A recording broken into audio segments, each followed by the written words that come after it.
네, 현재 시간 2시 10분을 향해 가고 있습니다. 아직까지 양시장은 파란불이 들어와 있는 상황인데요. 그 안에서 어떤 종목과 어떤 이슈가 오늘장 핫했는지 긴급 진단해 보도록 하죠. 레몬리서치 이상엽 이사와 함께하겠습니다. 어서 오세요. 네, 안녕하세요. 네, 안녕하십니까. 오늘 이사님과 살펴볼 상황실 총 3가지고요. 어떤 상황실이 있는지 바로 들어가 보겠습니다.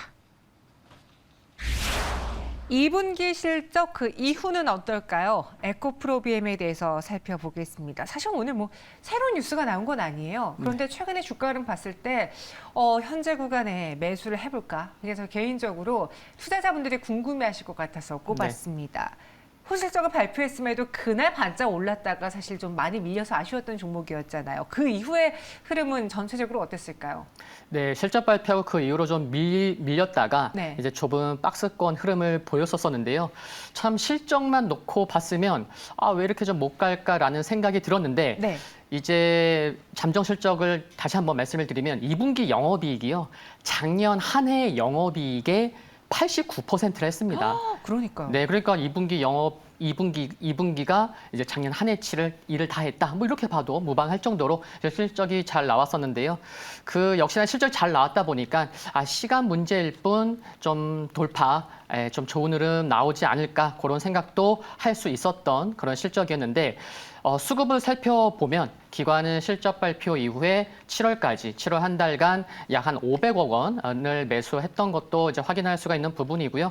어제 좋은 모습을 보였고 오늘은 뭐 일부 시장 영향을 봤는데 한 가지 좀 체크해야 될 부분은 이건 것 같아요. 내일 이제 확정해서 이제 기업 IR이 내일 있습니다. 이제 하루 앞둔 상황인데 그런 기대감도 있는 것 같습니다. 뭐냐면 지난 1분기 실적 발표 확정치 기업 IR 하기 전에도 5월 3일이었는데 4월 말부터 기업 IR이 있을 때까지 상승했었던 것을 보면 이번 역시도 기업 IR을 며칠 남겨두고는 저렇게 상승하는 모습이 나오고 있구나라는 것도 함께 체크하시면 좋을 것 같습니다. 네, 에코프로비엠의 2분기 실적 정말 놀라울 만큼 잘 나왔는데 근데 그것을 다 주가로 반영하지는 조금 못해서 아쉬웠습니다. 앞으로 흐름을 좀 볼게요. 그 이후에 오히려 에코프로비엠보다 포스코 케미칼이라던가 코스모신 소재 네. 이 양극재 이슈를 갖고 있는 종목들이 오히려 더 많이 올랐거든요. 그 안에서도 여전히 시장의 관심은 양극재 소재인 건 맞는 것 같은데 어떻게 계속 투자를 해봐도 괜찮은 섹터입니까? 네, 결론부터 말씀드리면 오브콜스. 네, 당연한 것 같습니다. 네. 그 에코프로 BM이 이제 좀 쉬어갈 때 참 좀 아쉬웠던 것 같아요. 이렇게 뭐 보유하신 분들이나 관심 있으셨던 분들은 에코프롬 좀 쉬어갔으니까요. 근데 이제 우선 살펴보면 포스코 케미칼 같은 경우는 이제 제너럴 모터스와 13조 원대의 무려 그 대규모 양극재 공급 계약을 체결을 했었고 코스모 신소재 견조한 실적 발표했고 또 이후에 또 긍정적 레포트가 나오면서 좋은 모습을 보이기도 했는데 중요한 것은 이제 배터리 기업들의 공격적인 투자 소식이 이어져 오고 있다는 게 중요한 것 같습니다. 에코프로 BM 하면 이제 SK온 인 거잖아요. 근데 SK온이 하반기부터 10조 2천억 원의 투자를 집행하면서 이제 80개 이상의 라인을 이제 구축할 예정이고 또 다른 기업들도 살펴보면은 상반기에 2조 7천억 원을 투자했었던 LG엔솔 같은 경우는 하반기에 그보다 더 많은 이제 4조 원이 넘는 금액을 이제 투자할 것으로 생각이 들고 또 삼성 SDI에도 이제 공격적 투자가 예상이 되거든요. 그래서 결국 이렇게 배터리 기업들의 투자 소식이 이어진다는 거, 배터리 기업들과 함께 동반 성장해 갈 수 있는 양극재 기업은 당연히 지속적으로 좀 관심이 필요하다. 그런 생각입니다. 네. 에코프로비엠의 경우에도 같이 오브콜스라는 의견을 주실 건지 지금 이 가격에서 비중을 늘릴까 아니면 그냥 매도할까 고민한 투자자분들 많아 보입니다. 앞으로의 투자 전망 밝게 보십니까? 투자 의견 주시죠. 네, 매수 혹은 이제 그러니까 보유 혹은 이제 조정 시에 매수 관점. 을 말씀드리고 싶은 거고요. 네. 그러니까 SK온의 이제 대규모 투자를 믿고 당당해지자라는 이제 관점에서 한 줄 평은 무쏘의 뿔처럼 당당하게라고 이제 생각을 했고요. 지금 이게 뭐 시장 하루를 보고라도 이제 일희일비할 수 있는 상황이긴 한데 중장기적인 관점에서 보면은 이런 수치는 좀 체크하고 넘어가면 좋을 것 같아요. 전기차 점유율이 작년에 7.9%밖에 안 되거든요. 그래서 2020년 대비해서 4% 증가했고 그러면 올해는 전기차 점유율이 10%대가 나올 텐데 그러면은 전 세계 차량 중에서 10대 중에 한 대가 겨우 10대 중에 한 대가 겨우 전기차입니다. 그래서 이런 것은 중장기적으로 봤을 때는 전기차 점유율이 10%밖에 안 돼. 앞으로 가야 할 길이 멀지 않았나 이런 생각도 해볼 수 있는 것 같고요. 그래서 이제 가격 전략을 말씀드리면 매수는 12만 4천 원, 그리고 목표가는 14만 원, 손절가는 11만 7천 원 제시해드립니다. 네, 목표 주가는 14만 원, 손절가는 11만 7천 원 제시해 드렸습니다. 에코프롬의 BM에 대해서는 보유 혹은 조정 시 계속 분할 매수라는 아직도 우린 양극재 소재를 봐야 된다라는 의견 받아봤고요. 이어서 두 번째 상황실로 넘어가 보겠습니다. 미중 갈등에 포스코엠텍이 오늘은 특징주로 거론됐습니다. 물론 갭상승으로 시작을 했다가 지금은 길게 장대 음봉이 기록이 되어 있는 상황인데요. 히토리주가 강세를 보여서인가요? 오늘 포스코엠텍과 유니온머티를 포함한 히토리주들의 강세 배경 짚어주시죠. 네. 지금 이제 살펴보면은 포스코엠텍 같은 경우는 지난 5월 말에도 이제 이것과 관련돼서 반짝 상승이 있었는데요. 역시나 이제 미중 갈등에 따른 이제 히토류 무기화 가능성 때문이었습니다.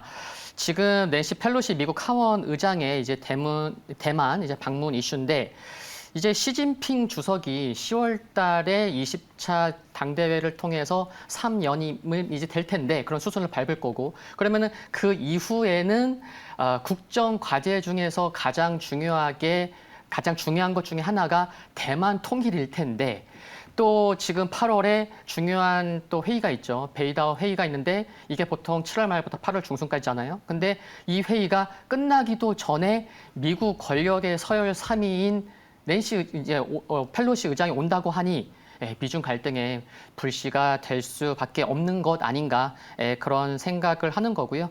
그리고 이제 의장 같은 경우는 이게 아시아 방문 일정을 살펴보니까 7월 31일 날 미국 떠나서 싱가포르 갔다가 이게 동선이 그렇죠. 네. 싱가포르, 말레이시아 그리고 이번 주에 4일과 5일 한국과 이제 일본인데 그 가운데가 좀 떠요.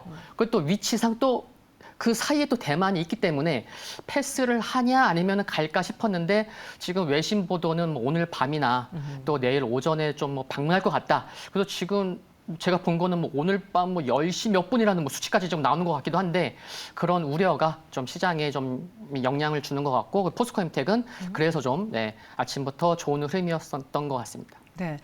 개인적으로 이사님은 이 포스코엠텍 그리고 이를 둘러싸고 있는 이 미중 갈등에 대해서 어떻게 보십니까? 사실 뭐 전쟁 이야기까지 나오긴 하지만 양국 다 잃을 게 많기 때문에 그렇게 되면 전쟁까지는 가지 않을 것이다. 단순히 어느 정도의 견제에서 멈출 것인가, 이 시간이 얼마나 오랫동안 영향을 미칠 것인가, 그런 것들이 가장 주된 관건이 될 것 같은데요. 네. 이사님은 개인적으로 어떻게 보고 계신가요? 네, 국제 정치적으로 제가 말씀을 네, 참 이게 지금 어려운 부분인데 네. 이게 타이밍이 굉장히 좀 묘한 것 같습니다. 왜냐하면요, 지금 11월에 미국 입장에서는 바이든 지금 11월 중간 선거 앞두고 있고요. 또 시진핑 주석은 10월 달에 이제 3연임 수순을 밟을 건데 지금 두 나라의 이 두 분의 그 자국에서의 인기도를 보면 상당히 안 좋습니다. 중국 뭐 코로나 제로 정책도 그렇고요. 뭐 인플레이션 경제도 안 좋고요. 이런 상황에 그러다 보니까 정치적으로 어떤 생각을 해볼 수 있냐면 입장 바꿔서 생각해 보는 거예요. 그러면은 그래 내가 지금 인기도가 안 좋지. 그러면 이거를 만회할 수 있는 국민들의 관심을 좀 돌릴 수 있는 그런 이슈가 좀 부각될 수 있는데 바로 이제 그 펠로시 의장의 이제 대만 방문 이슈가 요런 그런 좀 애매한 상황에서 나왔다 싶고요. 그리고 또 이제 이런 상황에서 북핵 실험 이슈도 좀 수면 위로 좀 올라오는 부분이 있는 것 같습니다. 그 토니 블링컨 미국 국무장관이요. 1일 현지 시간 거의 뭐 오늘인 거죠. 그 북한이 7차 핵실험을 준비 중이라고 이제 모든 활동을 중단하라고 이제 NPT 재검토 회의에서 이제 핵도발 공개 비판도 했음을 보면 보면 지금 뭐 대만 방문 이슈, 또 북한 또 7차 핵실험 준비 이슈가 또 시장에서 영향을 주고 있는 것 같고요. 그래서 이제 뭐 히토류 관련된 종목군들 또 그리고 또 뭐 방산 전쟁 관련된 또 테마주 성격의 종목군들도 함께 올라오고 있다고 생각이 들고요. 네. 포스코엠텍의 지난 2분기 실적을 보면요. 전년 동기 대비 영업이익이 54%나 상승을 했습니다. 하지만 그럼에도 알루미늄 가격 약세로 앞으로 실적 부진이 전망된다라는 의견과 함께 목표 주가 하향 리포트가 나오기도 했거든요. 단순히 그러면 이 종목은 우리가 미중 갈등에 의해서 반짝 오르는 하나의 테마, 이슈를 갖고 있는 종목이다. 그거에 대해서만 대응을 하는 게 맞는 걸까요?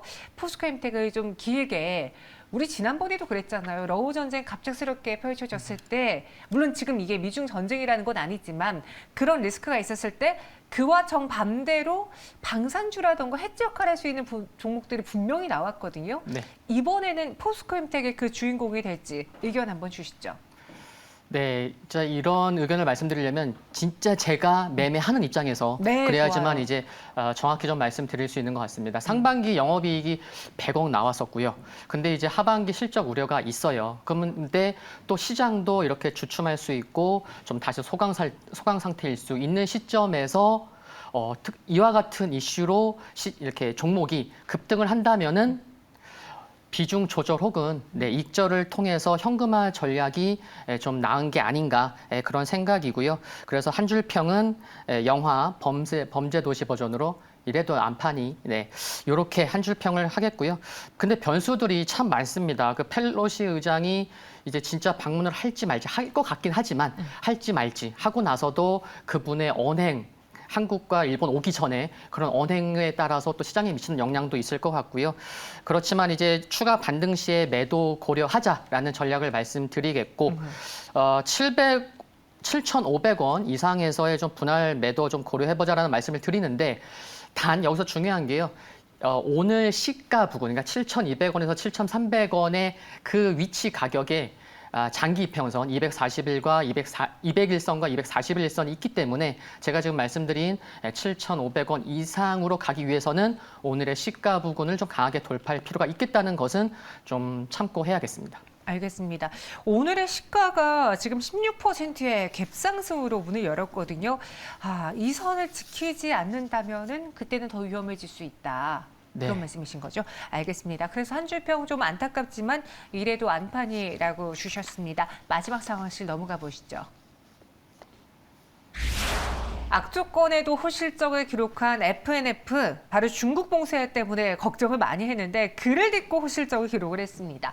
어떻게 실적이 잘 나올 수 있었을까요? 네, 역시나 이제 중국 모멘텀인 것 같습니다. 네네, 뭐 당연했던 것 같은데 네. 그 지금 뭐 나오는 것에서 또 보면은 4월달, 5월달보다 6월달에 굉장히 좋았다. 그리고 이제 수출 매출액도 보면은 전년 동기 대비해서 한 69% 성장했는데 이제 중국 쪽이 컸던 거죠. 그리고 이제 기업을 보면 이제 MLB 같은 경우가 중국에 이제 출시하고 2년 만에 400개 이상의 매점을 이제 뭐 오픈했다라는 거 성장성이 큰 부분이겠고요. 그래서 기존점 이제 성장이 있었고 또 이제 소비 호조에 따른 할인율 또 이제 축소된 부분이 실적에 좀 반영됐다라고 볼 수 있겠고요. 그리고 2분기 카드 그 승인 금액이 14.8% 늘어난 280조라고 하는데 신용카드 씀씀이가 사용 금액이 7월 말 자료를 보니까 늘어났다는 것 자체가 이 부분이 이제 의료 소비와도 연결되는 부분이 있겠구나라는 생각해 볼 수 있겠고요. 역시나 이제 거리두기 완화에 따른 이제 뭐 재테크 이제 집에서 이제 재택근무가 또 이제 정상화 출근도 되는 거고요. 뭐 결혼식도 뭐 비즈니스 미팅도 늘어나고 그래서 법인카드 매출도 상당히 늘었더라고요. 그래서 여러 목적에 맞는 의류 소비 지출도 실적에 일부 좋은 영향을 미치지 않았나 그런 생각 해볼 수 있는 것 같습니다. 네. 그러니까 말씀해 주신 것처럼 이번에 호실적 배경도 중국 모멘텀이라고 했습니다. 근데 우리가 알잖아요. 중국과의 관계가 살짝만 삐끗하게 되면은 관련 사업의 경우에는 타격이 좀 큰 상황이고 최근에 미국과 중국의 이런 신경전, 약간의 분쟁 조짐 그런 것들을 감안해 봤을 때 괜히 불똥이 튀지도 않을까 싶기도 하거든요. 네. 근데 그와 반대로 잘 팔린다고 하니 그 소비력에 집중을 해야 되는 건지 FNF의 다양한 모멘텀에 대해서는 어떻게 생각하세요? 네, 결론부터 말씀드리면은 저는 K-패션 인기와 네. 증가하는 소비에 좀 초점을 맞추는 게 어떨까? 네, 그런 말씀을 드리겠고요. 역설적으로 생각해 보면은 제가 좀 확인해 보니까 글로벌 브랜드 아디다스가요. 중국에서의 2분기 매출이 3분의 1이 하락했습니다. 그런데도 불구하고 F&F가 이런 좋은 실적을 보였다는 것 자체가 좀 모든 것을 그런 차별화, 경쟁력을 보여준 게 아닌가 싶고요. 그래서 지금 중국에서 이제 출시한 지 3년이 됐는데 벌써 500개 매장, MLB 500개 이상의 매장, 그 성장성이 대단한 것 같고 또 젊은이들한테 인기가 많다고 하다 보니 그 아디다스가 좀 줄어들었던 뭐 자국 소비한 애국 마케팅 그런 것도 넘어섰다는 거에 좀 초점을 맞추는 게 좋지 않나 싶습니다. 알겠습니다. 증권가에서도 연이어 목표 주가를 상향하고 있습니다. 사실 F&F도 오랜 기간 좀 조정을 겪었었는데 우리도 같이 눈높이를 높여볼까요? 여타 의류주 대비 F&F가 나은 건지 아니면 지금 뭐 다른 의류주로 갈아타는 게 낫는 건지 한번 F&F에 대한 투자 의견 주시죠. 네, 저는 F&F가 진짜 좋은 회사여서 네. 실적도 좋았고 그래서 패션 업계의 애플이지 않나 뭐 그런 표현도 쓰고 싶을 정도. 패션업계 애플이요? 네. 오. 최근 5년 동안의 연평균 성장률이 30%였고요. 5년 동안. 그리고 영업이익률도 무려 30%대를 유지하고 있습니다. 그래서 이번 실적을 봤을 때는 F&F가 F&F 했구나라는 그런 실적 말씀드릴 수 있겠고요. 그래서 저는 한 줄 평은 가수 20 버전으로 내가 제일 잘 나가로 이제 한 줄 평 생각해 봤고요. F&F가 필라가 9년 만에 그리고 LG생활건강이 12년 걸렸던 중국에서의 매출 5천억 원을 지금 3년 만에 지금 이렇게 해내려고 하는 그 정도로 차별화를 갖고 있는데 뭐 철저한 시장 분석이랑 현지화 또 생산이나 유통 시스템, 마케팅까지 전사적인 디지털화를 추진하고 있는 게 이와 같은 차별화를 나타나고 있는 것 같고요. 매수는 15만 5천 원 그리고 매도는 18만 원, 손절은 14만 5천 원 제시해드리겠습니다. 알겠습니다. F&F가 제일 잘 나간다고 합니다. 목표 주가는 18만 원, 손절가는 14만 5천 원 제시해 드렸어요. 여전히 이 종목에 대해서 우리도 기대를 해봄직해 보입니다. 지금까지 이상엽 이사와 함께했고요. 인사드릴게요. 고맙습니다.